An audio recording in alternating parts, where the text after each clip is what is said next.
otra vez. Aquí seguimos. Bueno, estábamos hablando de las leyes de Newton. Ya hemos visto cuáles eran las dos leyes de Newton. Hemos visto cómo se aplicaban o qué pautas había que seguir para aplicarlas cuando un móvil lo hacía sobre una línea recta, lo que llamamos traslación. Y ahora vamos a ver qué hay que hacer cuando un móvil está dando vueltas.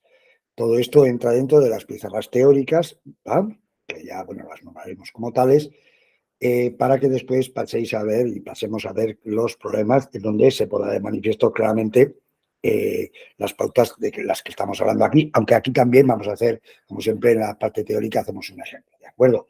Vale.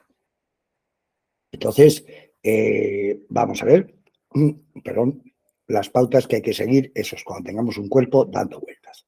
Vamos a por ello. Bueno, y aquí, como veis, tenemos la dinámica de rotación de la partícula. En esta lección, como veis, vamos a ver cómo se aplican las leyes para resolver problemas en donde una partícula gira.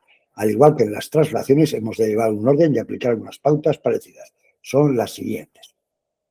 ¿Vale? Primero, el primer paso es, como en las traslaciones y como ya hemos comentado en cualquier problema de dinámica, es dibujar todas las fuerzas que actúan sobre el cuerpo, lo que llamamos diagrama de fuerzas, ¿vale? Las fuerzas que hemos de conocer son las mismas que en el caso de las traslaciones: normal, rozamiento y tensión. Y después las que nos digan si es que hay algunas distintas a ellas, ¿vale?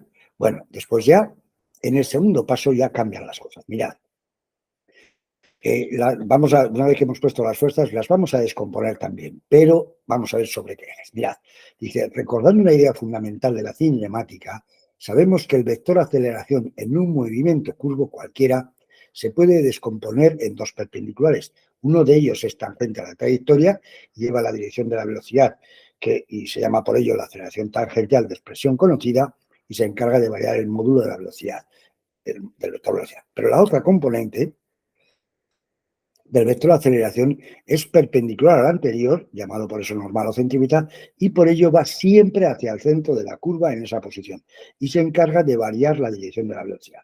Como debemos de recordar, su módulo viene dado por cualquiera de estas dos expresiones, ¿vale? Y es la que vamos a utilizar en nuestros problemas, como veremos, ¿vale? Vale.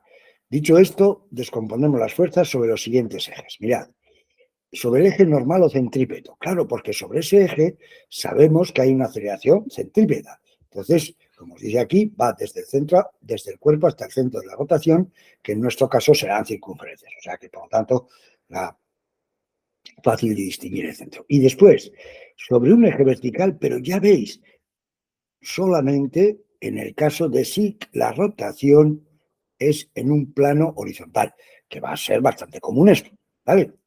¿Por qué vamos a decir eso? Por la misma razón que en la traslación, porque sobre el eje centrípeto vamos a poder decir que la resultante sobre ese eje es igual a la masa por la aceleración centrípeta. Si cogemos otro eje, pues ya la aceleración nos hará la centrípeta y le hemos liado. Y si la rotación es en un plano horizontal, sobre el eje vertical no hay movimiento, claro, y entonces podemos decir que sobre el eje Y la resultante ha de ser cero, que son las dos condiciones que una vez hemos descompuesto las fuerzas sobre estos ejes.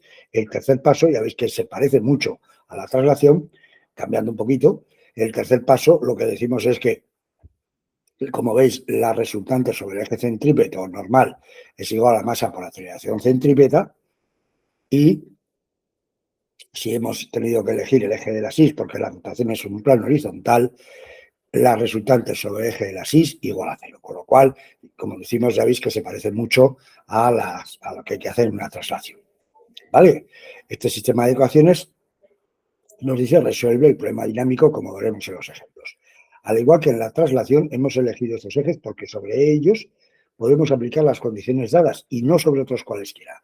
En cualquier otro sistema, teóricamente igual de elegible, habría aceleración sobre los dos ejes y las ecuaciones no nos llevarían a la solución tan fácilmente. ¿De acuerdo?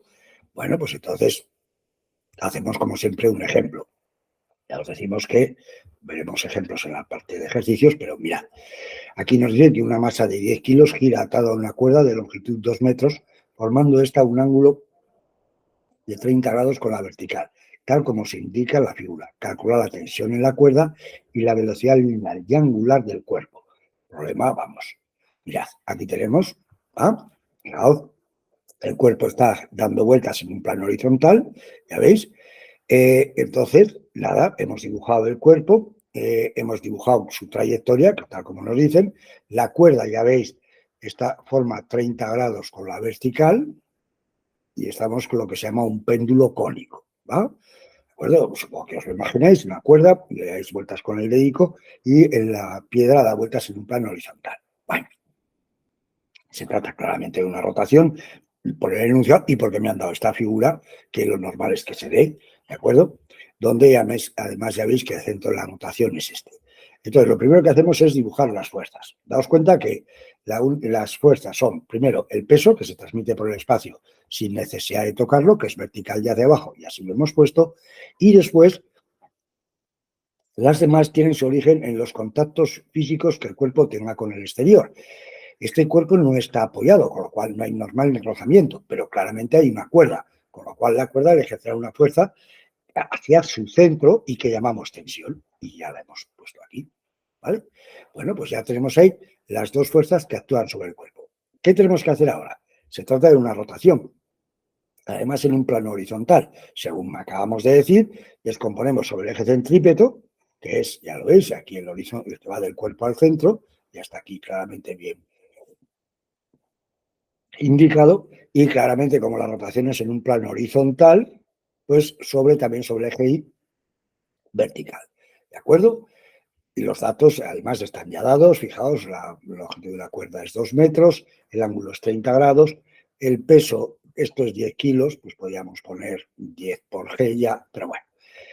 Ya, el primer paso, ya veis, sería este, dibujamos todas las fuerzas, ¿vale? Segundo paso, descomponemos. Ya veis que descomponemos sobre los ejes verdes, el centrípeto que va desde el cuerpo hacia el centro o del centro al cuerpo, ¿vale? Ahora lo hemos dibujado así como los ejes cartesianos de siempre, y el eje Y vertical, ¿vale? Que es porque la rotación es en un plano horizontal y por lo tanto, como hemos dicho en la teoría, también sobre ese eje, porque sobre ese eje vamos a poder decir que las fuerzas son cero. Bueno, ¿qué única fuerza tenemos que descomponer? Ya veis, el peso no, porque el peso va en la dirección del eje Y, sentido negativo. La tensión es la única que hay que descomponer claramente sobre el eje Y y sobre el eje centrípeto. ¿Vale? Lo vamos a poner en verde. Y aquí, pero eso ya lo hemos hecho en esta figura mucho mejor, ya veis. ¿Vale? Aquí tenemos la tensión, claramente. Pues nada, la hemos descompuesto sobre el eje vertical y sobre el eje centímetro. Y hombre, dado que esto ya me han dicho que era 30, pues hombre, de trigonometría, de resolución de triángulos, y si no os acordáis, pues como os decimos siempre, recordad que de trigonometría vemos que la T sub C, dado que el ángulo de 30 está enfrente, será igual a la tensión por el seno de 30 y la T sub I, que es el cateto vertical, será por el coseno de 30. De tal manera que una vez descompuestas, ya veis, decimos, vamos a ver, tercer paso. Sobre el eje de la axis, la resultante ha de ser cero. Si miramos, ¿qué tenemos? La tensión T sub I hacia arriba y el peso hacia abajo. Pues el módulo T sub I igual al peso claramente. Con lo cual, que es lo que hemos puesto aquí, y ahora T sub I a T coseno de 30 igual al peso, que es 10 por G. Y aquí tenemos la primera ecuación que me proviene del eje de la axis. Perdón. Y ahora, sobre el eje centrípeto, masa por aceleración centrípeta. Vamos a ver, ¿qué fuerzas actúan sobre el eje centrípeto nada más? La T sub C nada más. Si hubiera habido varias hacia el centro, pues se hubieran sumado. Siempre las que van hacia el centro, claro, porque el centro de la trayectoria está aquí, la centrípeta tiene que ir hacia el centro, y si hubiera hacia afuera, la restaríamos. Ya veremos, ya os digo, en ejercicios más ejemplos. Bueno, entonces T sub C es igual a M omega cuadrado por R. Nada, pues T sub C es T por el seno de 30 es igual a M, que es 10 por omega cuadrado, y el radio, fijaos, el radio se calcula resolviendo el triángulo rectángulo cuya hipotenusa es la cuerda y cuyo cateto horizontal es el radio. Ver la primera figura, ya lo veis aquí, se ve aquí claramente, ya veis, la hipotenusa, ¿vale? Que es esta, la longitud de la cuerda, como veis, y el radio que está aquí claramente marcado. Y como esto es 30, pues efectivamente el radio es la hipotenusa por el seno de 30, 2 por el seno de 30, que es lo que hemos puesto aquí, como veis. ¿Vale? Entonces, nada, ¿qué pasa? Que ya aquí ya tenemos esta, ya hemos puesto el radio y nada, tenemos aquí dos ecuaciones con dos incógnitas que no os vamos a insultar resolviéndolas. Porque, mirad, de aquí despejaríamos la tensión, que es 10G partido del coseno de 30, y ya sabiendo la tensión lo llevamos aquí y despejamos omega. Sabiendo omega, pues ya tendríamos V, como pone ahí en negrita, que es omega por R. ¿De acuerdo? Como veis aquí. Y ya tendríamos el periodo y todo lo que nos diera la gana. ¿De acuerdo? Bueno, pues es un ejemplo muy simple, pero muy significativo, esencial, y en donde además lo que queremos transmitiros es que las leyes son siempre las mismas. No, felizmente, no hay que aprenderse este problema se hace así, este de rotación así, este de rotación asado y este patatado. No, ni mucho menos. Todas las pautas son siempre las mismas. Y eso es lo que queremos transmitiros, ¿de acuerdo? Que siempre se podrá complicar el problema lo que queramos, pero dibujar las fuerzas, descomponer sobre los ejes que hemos dicho y aplicar las condiciones que hemos dicho, siempre, siempre, siempre, pues muy complicado que sea el problema, ¿de acuerdo?